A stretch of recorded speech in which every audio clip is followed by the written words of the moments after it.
Welcome to Bharosa news బులెటిన్ల ముందుగా headlines. Vande Bharat రైల్లో cigarette తాగిన ఒక వ్యక్తి, టీసీని నిలదీసిన ప్రయాణికులు. జమ్మూ కాశ్మీర్ను కప్పేసిన మంచు దుప్పటి.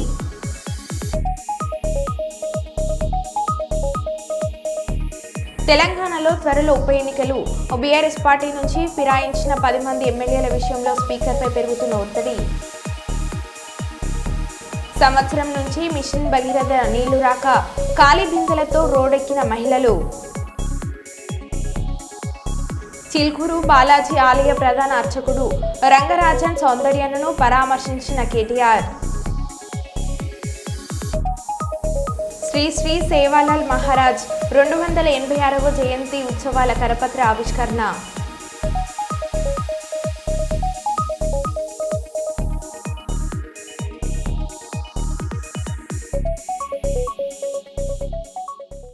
ఇక వివరాల్లోకి వెళ్తే, ఆంధ్రప్రదేశ్ ముఖ్యమంత్రి నారా చంద్రబాబు నాయుడు రాష్ట్ర ప్రజలను ఉద్దేశించి ప్రసంగించారు. రేపటికి కొత్త ప్రభుత్వం అధికారంలోకి వచ్చి 8 నెలలు అవుతుందని, గడిచిన 5 ఏళ్ల వైసీపీ పరిపాలనను ప్రజలు అంగీకరించలేదు కాబట్టి మనపై విశ్వాసం ఉంచి భారీ మద్దతు ఇచ్చారు. ప్రతిసారి ప్రభుత్వం ఏర్పాటు చేసినప్పుడల్లా ఏదో ఒక సవాల్ ఉంటుందని అన్నారు. అదే సమయంలో various times once in 20 days or 15 days cabinet meetings పెట్టుకుంటున్నాం. అజెండా విని చేస్తున్నాం, డిపార్ట్మెంట్స్ అన్ని రివ్యూ చేస్తున్నాం. అప్పుడప్పుడు కాంప్రహెన్సివ్ సమీక్షలు కూడా చేసుకుంటూ అందరం కూడా ఎఫెక్టివ్గా ఒక కోహెసివ్గా ముందుకు పోవడానికి ఇలాంటి కార్యక్రమాలు మనకు వస్తాయి. ఇక ఈ brain storming session, I can say it is a brain storming session and reorienting hour cells. ఏం చేయబోతావు క్లారిటీ రావడానికి సమావేశం పెట్టుకున్నాం. 8 నెలలుగా ఎగ్జాక్ట్గా నేను ఎవ్రీ అవర్ క్యాలిక్యులేట్ చేసుకుంటున్నాను. బై టుమారో 12వ తారీఖు నేను ప్రమాణ స్వీకారం చేసి 8 months అవుతుంది. కొత్త గవర్నమెంట్ వచ్చి 8 months అవుతుంది. ఇచ్చిన తీర్పు కూడా మీరు చూస్తే ఒక హిస్టారికల్ మ్యాండేట్ ఇచ్చారు. ఇటీవల కాలంలో ఎప్పుడు కూడా ఇలాంటి మ్యాండేట్ రాలేదు. 93% స్ట్రైక్ రేట్. 93% స్ట్రైక్ రేట్ వచ్చిందంటే ఇక్కడుండే all of us including secretaries గడిచిన 5 సంవత్సరాల పరిపాలన ప్రజలు యాక్సెప్ట్ చేయలేదు. అందుకనే టోటల్గా రిజెక్ట్ చేసి మళ్ళీ ఒక న్యూ హోప్స్ పెట్టుకొని ముందుకు వచ్చే పరిస్థితికి వచ్చారు. అయితే డిఫరెంట్ టైమ్స్ డిఫరెంట్ ఛాలెంజెస్ ఉన్నాయి, కానీ ఇన్ని ఛాలెంజెస్ ఎప్పుడూ రాలేదు. ఒక పక్కన మొరేల్ ఆఫ్ ది ఆఫీసర్స్, ఇంకో పక్క some of the departments are defunct, some of the programs are derailed. Government of India నుంచి మనం గుర్తుపెట్టుకోవాల్సింది, ఎప్పుడు కూడా సెంటర్ స్టేట్ రెండు కూడా 3 గవర్నమెంట్లు ఉంటాయి. Local self government, state government, central government. Central government వాళ్ళ ప్రోగ్రామ్స్ వాళ్ళు కన్సీవ్ చేస్తారు, స్టేట్ గవర్నమెంట్ మన ప్రోగ్రామ్స్ చేస్తాం, సెంట్రల్ గవర్నమెంట్ ప్రోగ్రామ్స్ అనుసంధానం చేసుకుంటాం. దగ్గర 90 సెంట్రలీ స్పాన్సర్ స్కీమ్స్ ఉంటే టోటల్గా అన్నీ కూడా డిఫంక్ట్ అయిపోయినాయి. ఫండ్స్ డైవర్ట్ చేసే పరిస్థితికి వచ్చారు. వీటన్నింటిపైన మనం ఒక 7 వైట్ పేపర్స్ అన్ని పబ్లిసైజ్ చేశాం. పబ్లిక్ కూడా మనం గుర్తుపెట్టుకోవాల్సింది, ఒకసారి పనిష్ చేశాం, మీరు వచ్చారు, మొత్తం సరిచేస్తారనే ఉద్దేశంతో మీకు మ్యాండేట్ ఇచ్చామనే అభిప్రాయంతో ఉంటారు. అది ఉన్నప్పుడు మనం ఎక్స్ట్రా ఎఫర్ట్స్ పెట్టాల్సిన బాధ్యత మనందరిపైన ఉంది. అందుకే శ్రీకాళహస్తి బ్రహ్మోత్సవాలకు సీఎం చంద్రబాబు నాయుడుకి ఆహ్వానం. శ్రీకాళహస్తీశ్వర స్వామి మహాశివరాత్రి బ్రహ్మోత్సవాలకు ముఖ్యమంత్రి చంద్రబాబు నాయుడిని ఆలయ అధికారులు అర్చకులు ఆహ్వానించారు. సచివాలయంలో సీఎంను కలిసి బ్రహ్మోత్సవాల ఆహ్వాన పత్రికను ఎమ్మెల్యే బొజ్జల సుధీర్ రెడ్డి, ఆలయ కార్యనిర్వహణాధికారి టి బాపిరెడ్డి ప్రధాన అర్చకులు అందించారు. ఈ నెల 21వ తేదీ నుంచి మార్చి 6వ తేదీ వరకు శ్రీకాళహస్తిలో జరిగే బ్రహ్మోత్సవాలకు ముఖ్య అతిథిగా రావాలని సీఎంను కోరారు. ఈ సందర్భంగా ఆలయ పండితులు సీఎం చంద్రబాబుకు స్వామివారి తీర్థప్రసాదాలు చిత్రపటాన్ని అందించారు. ఉత్సవ ఏర్పాట్లను ఎమ్మెల్యే సుధీర్ రెడ్డి అధికారులను సీఎం అడిగి తెలుసుకున్నారు.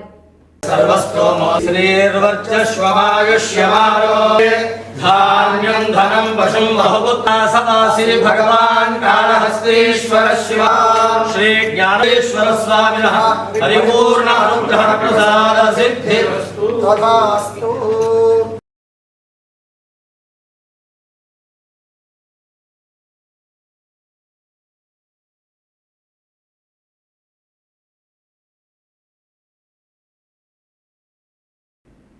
రాహుల్ గాంధీ వరంగల్ జిల్లా పర్యటన నేపథ్యంలో బీఆర్ఎస్ పార్టీ రాష్ట్ర సీనియర్ నాయకులు మరియు నర్సంపేట మాజీ శాసనసభ్యులు పెద్ది సుదర్శన్ రెడ్డి తెలంగాణ భవన్ నుండి రాహుల్ గాంధీకి సూటి ప్రశ్నలు.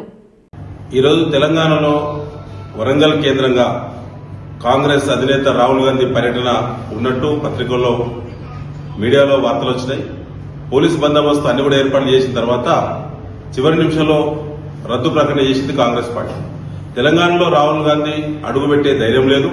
అందులో వరంగల్లో ఎక్కడైతే తమ హెలికాప్టర్ మరి ల్యాండ్ అయ్యేటువంటి ప్లేస్ ఉందో ఆర్ట్స్ కాలేజ్ గ్రౌండ్ హన్మకొండలో అదే గ్రౌండ్ వేదిక చేసుకుని గత అసెంబ్లీ ఎన్నికల ముందట ఇదే రేవంత్ రెడ్డి గారు పిసిసి ప్రెసిడెంట్ గా ఉన్నప్పుడు తన అధ్యక్షత జరిగినటువంటి మీటింగ్ లో ఈ కాంగ్రెస్ అధినేతలు అందరూ కూడా వచ్చి అక్కడ రైతు డిక్లరేషన్ చెప్పి తెలంగాణ రైతాంగాన్ని మోసం చేసినటువంటి ప్రాంతం అది పౌరుషాల గడ్డ వరంగల్. కాబట్టి అడుగు పెట్టడానికి ధైర్యం చేయలేదు. అందులో రేవంత్ రెడ్డి ముఖ్యమంత్రిగా కూడా రాహుల్ గాంధీ వస్తే కూడా హాజరు కావద్దని హుకుం జారీ చేసి ఇక్కడ ఈ ప్రభుత్వం యొక్క పనితీరు, రేవంత్ రెడ్డి యొక్క వైఫల్యాలు, పథకాలలో ఉన్న అవకతవకలు, అన్ని రకాల అనుమానాలు, విశ్వాసం కోల్పోయినటువంటి కాంగ్రెస్ స్థితిని క్షేత్రస్థాయిలో ఓర్గల్లు వేదికగా అంచనా వేయడానికి ఒక రహస్య సమావేశం పెట్టుకుని ఈ తతంగం అంతా నడిపింది రాహుల్ గాంధీ బృందం.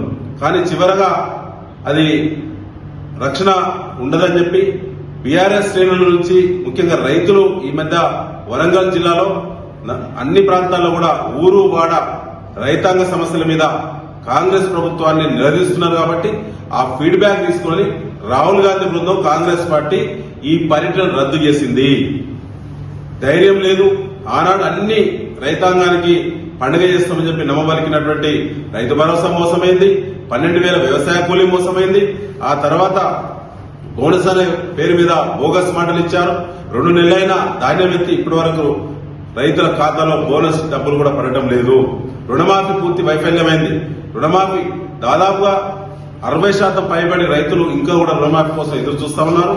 రాహుల్ గాంధీ పర్యటన మీడియాలో చూసినటువంటి రైతులు తిరుగుబాటు చేస్తారనేటువంటి ఒక భయం తోటే ఇలా రాహుల్ గాంధీ పర్యటన రద్దయింది. ఇది ముమ్మాటికి రేవంత్ రెడ్డి ప్రభుత్వం యొక్క లోటుపాట్లను, లొసుగులను, పబ్లిక్ నుంచి వచ్చే ఫీడ్బ్యాక్ ను, పథకాలు ఉన్నటువంటి లొసుగులను, వాళ్ళ మంత్రుల యొక్క, ముఖ్యమంత్రి యొక్క అవినీతిని అంచనా వేయడం కోసమే అంతర్గత సమీక్ష పెట్టారని చెప్పి ఇలా భావించడం జరుగుతా ఉన్నది. శ్రీశైలం వెళ్లే వారికి ఆంధ్రప్రదేశ్ పోలీసుల ముఖ్య సూచనలు. మహాశివరాత్రి సందర్భంగా శ్రీశైలంకి వచ్చే భక్తుల రద్దీ బాగా పెరిగింది. వాహనాల రద్దీ పెరిగింది. కొంతమంది పాదయాత్ర కూడా చేస్తున్నారు. ఈ సందర్భంగా 2 ముఖ్యమైన విషయాలు నేను ప్రజలకు తెలియజేయాలనుకుంటున్నాను.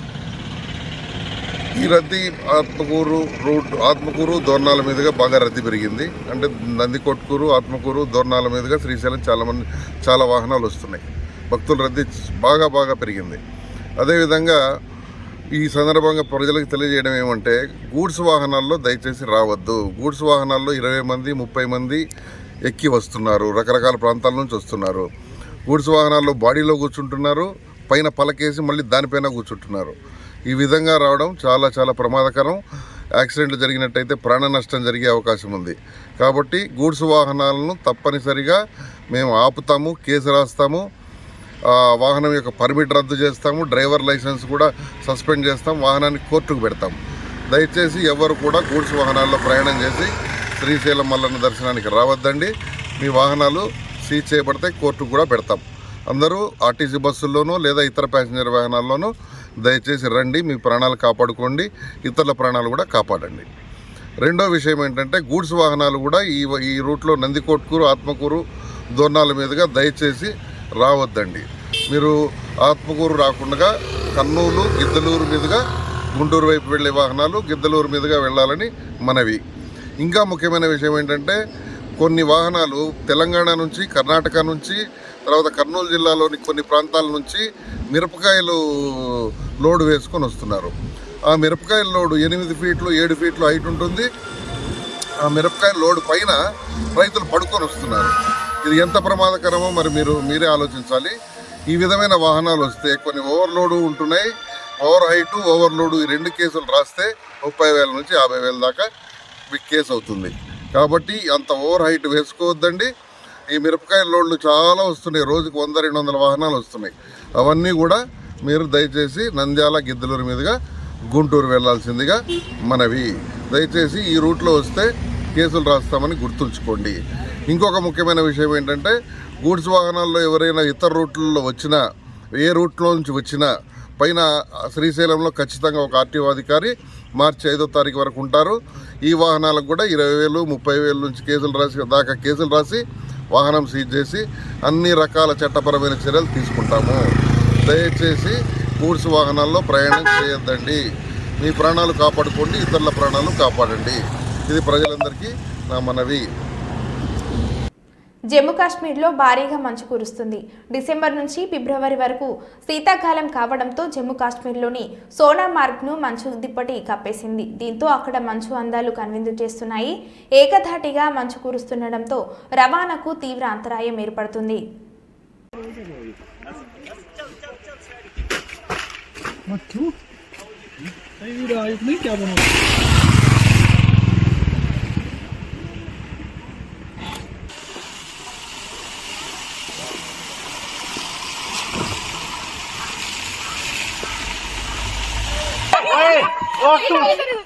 तुम क्या करना में करते हो उठाने का?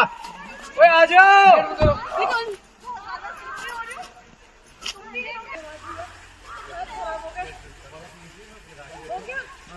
आ जाओ। गीले हुए तो मैं तो सारे कपड़े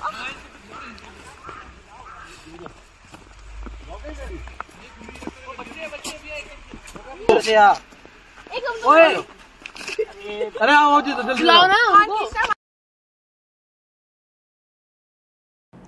భద్రాద్రి కొత్తగూడెం జిల్లా చెర్ల మండలం చిన్నాపురం గ్రామంలో ఉన్న సిఆర్పీఎఫ్ 81వ బెటాలియన్ క్యాంపు ఆధ్వర్యంలో సివిక్ యాక్షన్ ప్రోగ్రాంలో నిరుద్యోగ యువకులకు డ్రైవింగ్ పుట్టగొడుగుల పెంపకం కార్యక్రమాన్ని ప్రారంభించిన CRPF 81 battalion deputy commandant Santosh Chauhan. ఇటు కార్యక్రమానికి చిన్నాపురం క్యాంప్ ఇన్ఛార్జ్ సురేష్ అధ్యక్షతన వహించారు. ఈ సభలో డిప్యూటీ కమాండెంట్ సంతోష్ చౌహాన్ మాట్లాడుతూ గ్రామాలలో ఉంటున్న నిరుద్యోగ యువకులు తమ కాళ్లపై తాము నిలబడడం కోసం తమ వంతు సహకారం ఎల్లప్పుడూ ఉంటుందని తెలిపారు. ఈ కార్యక్రమంలో చంద్రగొండ ఎస్ఐ శివరామకృష్ణ, సిఆర్పీఎఫ్ 81వ బెటాలియన్ సిబ్బంది మరియు గిరిజన యువకులు తదితరులు పాల్గొన్నారు. చాలా ముఖ్యమైన ఉపాధి అది.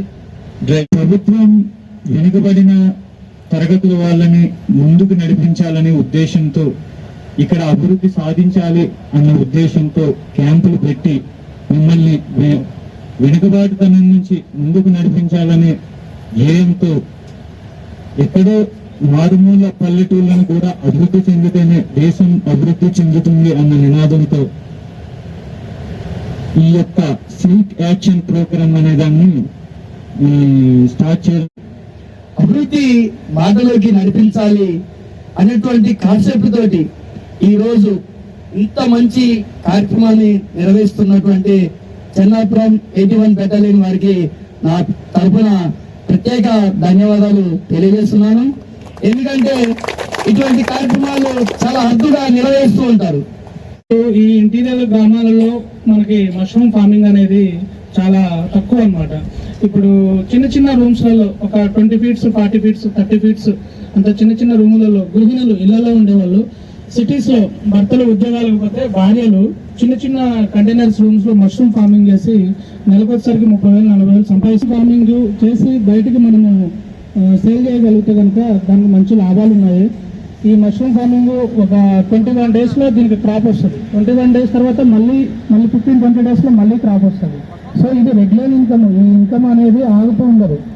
మనం ఎంత చేసుకుంటే ఎంత చిన్నపిల్లలను ట్రీట్ చేసినట్టు చేయాలి. వాటిని మష్రూమ్ ఫార్మింగ్ డెలివరీ అయినప్పుడు కానీ పుట్టినప్పుడు కానీ మనము చెప్పులు వేసుకోకుండా లోపలికి వెళ్తామా? చెప్పులు వేసుకోకుండా వెళ్ళాం కదా. అట్లనే ఇది కూడా ఫార్మింగ్.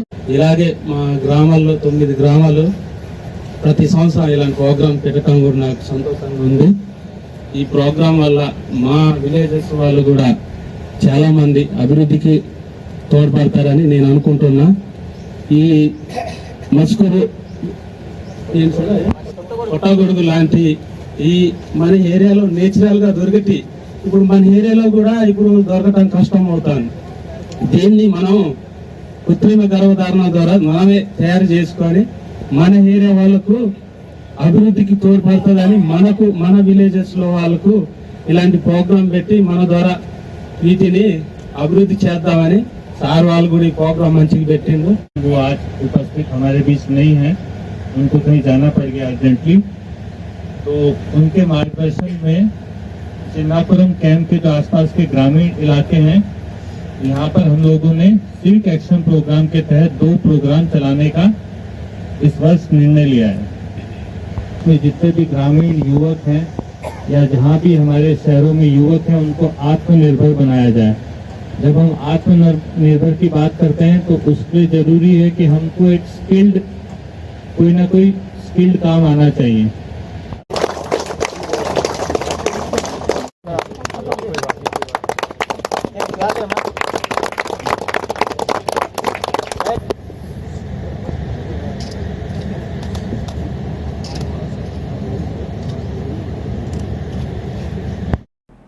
మహబూబాబాద్ జిల్లా కేంద్రంలో దేశ రాజధాని ఢిల్లీలో బీజేపీ విజయాన్ని హర్షిస్తూ మానుకోటలో బాణసంచ పేల్చి మిఠాయి పంపిణీ చేస్తూ సంబరాలు చేశారు.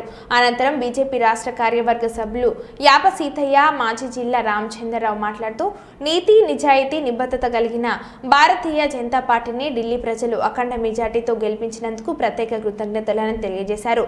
గత 12 సంవత్సరాలుగా నరేంద్ర మోడీ పాలనను, నరేంద్ర మోడీ అందిస్తున్న అభివృద్ధిని చూసి ఢిల్లీ ప్రజలు బీజేపీని గెలిపించాలని, నరేంద్ర మోడీ నాయకత్వ పటిమను మరోసారి గుర్తించి కాషాయ జెండా రెపరెపలాడించడానికి సహకరించిన ప్రజలందరికీ కృతజ్ఞతలు తెలియజేశారు. అలాగే రానున్న రోజులలో తెలంగాణలో జరగనున్న స్థానిక సంస్థల ఎన్నికలను బీజేపీ విజయడంక మోగిస్తుందని, తెలంగాణలో అధికారమే లక్ష్యంగా పనిచేస్తూ తెలంగాణలో అధికారాన్ని చేపడుతుందని విశ్వాసం వ్యక్తం చేశారు.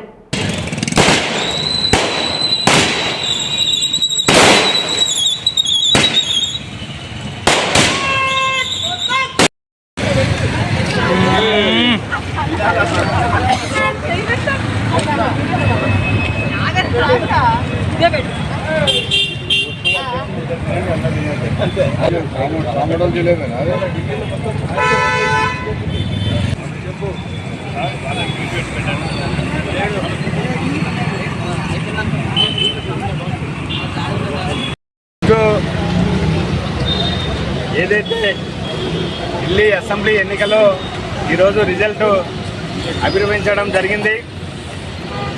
మొదటి నుంచి కూడా కౌంటింగ్ ప్రారంభప్పటి నుంచి కూడా ఏదైతే పోస్టల్ బ్యాలెట్లో మెజార్టీ స్థానాల్లో భారతీయ జనతా పార్టీ అదే ఊపుతోటి చివరి వరకు కూడా ఈరోజు సొంత ఘనమైనటువంటి మెజార్టీతోటి భారతీయ జనతా పార్టీ ఢిల్లీ పీఠాన్ని అధిష్ఠించింది.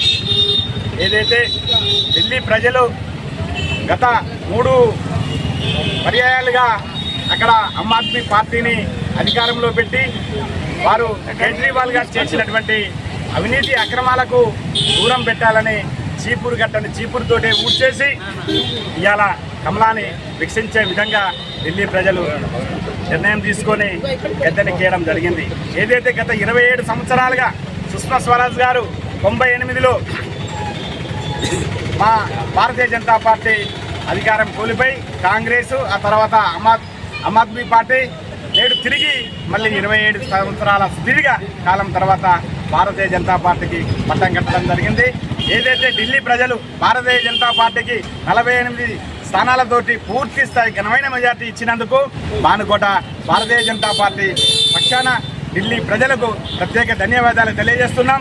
కనుక ఏదైతే ఈ ఢిల్లీ తీర్పు దేశవ్యాప్తంగా కూడా ఢిల్లీ తీర్పు ఇవ్వడం జరిగింది.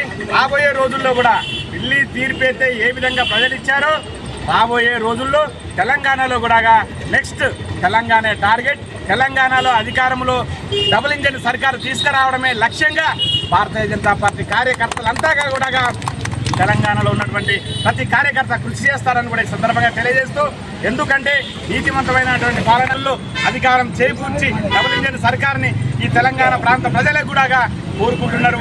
డబుల్ ఇంజన్ సర్కార్ని చూడాలి.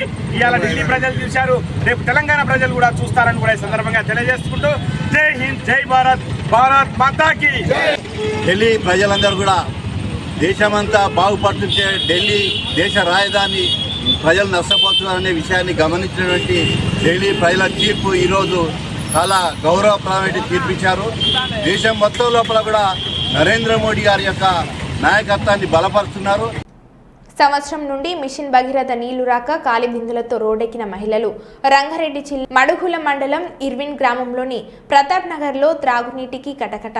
కాంగ్రెస్ ప్రభుత్వం వచ్చినప్పటి నుంచి మిషన్ భగీరథ నీళ్లు రావట్లేదంటూ కాలి బిందులతో రోడ్లెక్కిన కాలనీ వాసులు సంవత్సర కాలంగా త్రాగునీటికి గోసపడుతున్నామని అధికారులకు ఎన్నిసార్లు చెప్పినా పట్టించుకోవడం లేదంటున్న కాలనీ వాసులు. ఇప్పటికైనా అధికారులు స్పందించి వెంటనే సమస్యను పరిష్కారం చేయాలంటున్న కాలనీ వాసుల నిరసన.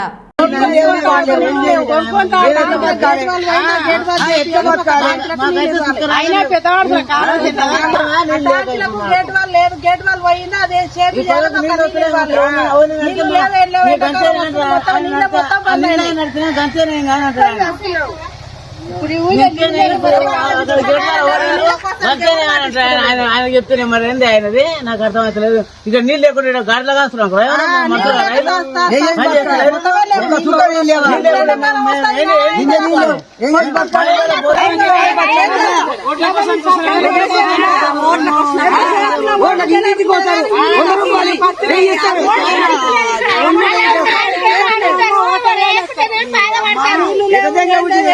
చిలుకూరు బాలాజీ ఆలయ ప్రధాన అర్చకుడు రంగరాజన్ ఆలయంలో సేవలు అందిస్తున్నారు. రాష్ట్రంలో శాంతి భద్రతలు అధోగతి పాలైంది.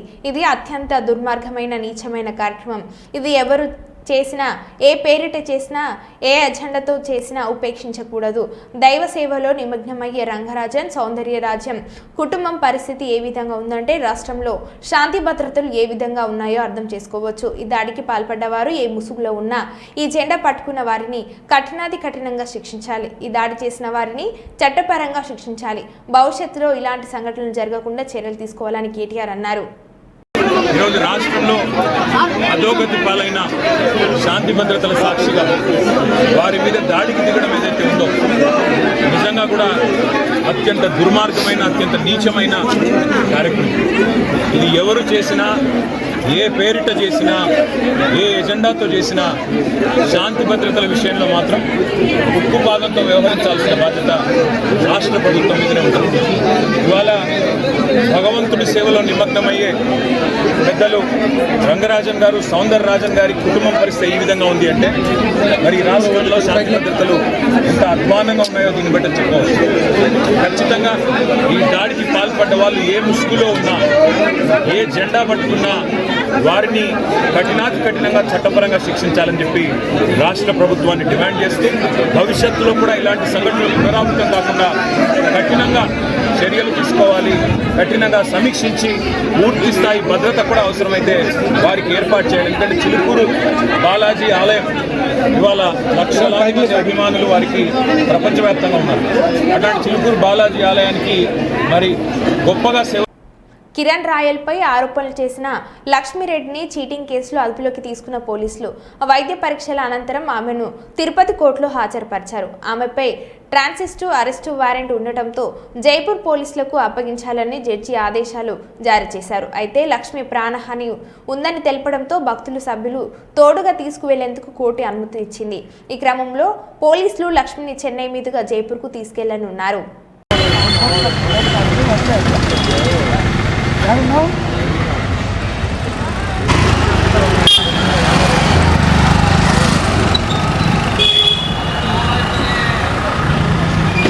జైపూర్ రాష్ట్రంలో జందాబాజీ రూరల్ పోలీస్ స్టేషన్లో నమోదైనటువంటి 2021 నమోదైన క్రైమ్ నెంబరు 417/2021లో కేసులో ఈరోజు జైపూర్ పోలీసులు వచ్చి టి లక్ష్మి గారిని అరెస్ట్ చేయడం జరిగింది.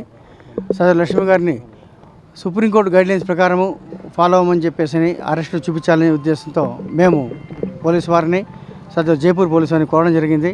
పిటిషనర్ తరపున, అక్యూజ్డ్ తరపున. అందులో వారు మేజిస్ట్రేట్ ముందు ప్రొడ్యూస్ చేశారు. మేజిస్ట్రేట్ గారు కూడా ట్రాన్సిట్ వారెంట్ ఉన్నది కాబట్టి అనుమతిస్తూ ఆవిడకు థ్రెట్ ఉంది కాబట్టి ఆవిడంటే థ్రెట్ ఉందని చెప్పి జడ్జి గారికి చెప్పుకున్నారు. కాబట్టి దాన్ని దృష్టిలో పెట్టుకుని ఆవిడతో పాటు ఆవిడ అబ్బాయిని వాళ్ళ బంధువులు ఎవరైనా అకంపెనీ అవ్వమన్నారు జైపూర్ వరకు. జైపూర్లో మన హైకోర్టు అడ్వకేట్ బాలా గారు జైపూర్లో అడ్వకేట్ ఎంగేజ్ చేశారు. సో ఇది బెయిలబుల్ అఫెన్సే. జైపూర్ కోర్టు ప్రొడ్యూస్ చేసినా కూడా బెయిల్ వచ్చేసే వ్యవహారమే కాబట్టి ఇప్పుడు తిరుపతి కోర్టు వ్యవహారం ఇక్కడితో ముగిసింది. నిందితురాలు అని చెప్పి వాళ్ళు చెప్తున్నారు. వాళ్ళు చెప్పిన కాపీల్లో హిందీలో ఉంది. అది మామూలుగా గైడ్లైన్స్ ప్రకారం ఇంగ్లీష్లో ట్రాన్స్లేషన్ కాపీ ఇవ్వాలి. సరే, అందుకు డిలే అయింది. ఆ ట్రాన్స్లేషన్ కాపీ లేనందువల్ల ఉదయం నుండి నేను కోరుకునేది అదే. ట్రాన్స్లేషన్ కాపీ సర్వ్ చేయట్లేదు, ఏ కేసు నుంచి తెలియట్లేదు, ఆ లాంగ్వేజ్ రాదు మాకు అంటే ఇప్పుడు జడ్జి గారు కూడా అదే మాట చెప్పారు. అదే ట్రాన్స్లేట్ కాపీ కోసం వాళ్ళు ఇప్పుడు ప్రయత్నిస్తున్నారు. హిందీ నుండి ఇంగ్లీష్ ట్రాన్స్లేషన్ కాపీ ప్రొడ్యూస్ చేసిన తర్వాత ఆవిడ జైపూర్ తీసుకెళ్తారు. ఆవిడతో పాటు వాళ్ళ అబ్బాయి కూడా ఉంటారు. వాళ్ళు చెప్పడం అంటే ఈవిడ దగ్గర నుండి 2 లక్షల రూపాయలు వేరే అకౌంట్కు ట్రాన్స్ఫర్ అయింది. వేరే వాళ్ళ దగ్గరికి, మన తిరుపతి వాళ్ళు తెలిసిన వాళ్ళ దగ్గర ట్రాన్స్ఫర్ అయింది. వాళ్ళు ఏదో బిట్ కాయిన్ కొన్నామని చెప్పేసి అంటున్నారు. కానీ సదరు పోలీస్ ఆఫీసర్ సరిగ్గా చెప్పట్లేదు. అవి హిందీలో ఉంది. ఎఫ్ఐఆర్ కాపీ ఇంకా ఇప్పటిదాకా ఇవ్వలేదు. ఎఫ్ఐఆర్ కాపీ ఇస్తున్నారు. ఓవరాల్గా అయితే ఏదో చీటింగ్ కేసు 420 కేసు నమోదైంది. అమౌంట్ ట్రాన్సాక్షన్ చెప్పేసి బిట్ కాయిన్ కోసం. ఈవిడ అకౌంట్ నుండి 2 లక్షలు ఈవిడ బాధితురాలు. అందులో ఈ కేసులో యాక్చువల్గా చెప్పండి ఈవిడ బాధితురాలు. ఈవిడ అకౌంట్ నుండి ఇల్లీగల్గా 2 లక్షలు ట్రాన్స్ఫర్ చేసుకున్నారు వాళ్ళు. కాకపోతే అప్పుడు ఎందుకు ఏమి విషయాలు పూర్వపరాలు తెలియవు. అది జైపూర్ కోర్టు తెలియ వ్యవహారము. ఈవిడైతే నిర్దోషిగా బయటకు వస్తున్న నమ్మకం నాకైతే ఉంది. మరో బులెటిన్లో మళ్ళీ కలుద్దాం. Stay tune.